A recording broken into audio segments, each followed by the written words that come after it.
This video, I'm going to show you how a little clamp is going to solve my problems with my radar detector falling off in the heat and when I go off-roading. Now, I just finally got mad at this thing falling off for the 100th time, so I found this thing online. I figured I'd share it with you because it might help you out too. Now here is my radar detector. It has a really nice mount. It's got this little magnet thing on it. The problem is this, the suction cup. This thing is god-awful. Every time it gets hot, things fall off my window. Every time I go off-roading, things fall off my window. What this is this is a clamp. This goes around the stock to my rearview mirror. This attaches to my radar detector. What that means now is I'm not relying on a suction cup, which falls off every time it gets hot, but it also means that I'm no longer attaching something to my windshield.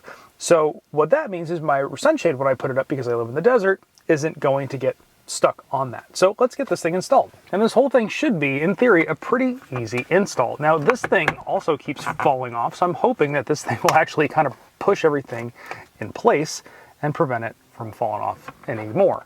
So we're going to take the bracket, put it around the mirror stock, like so.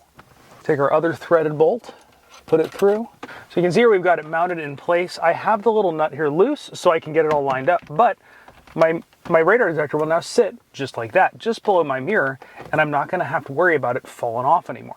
Now, when I was looking for this one, I noticed they do also make these things for dash cameras and pretty much every other kind of radar detector as well, which is good because now you can get your radar detector and your dash camera off your glass, off a suction cup, a little bit safer. It's not going to fall off on the road, and it means it'll clear your sunshade.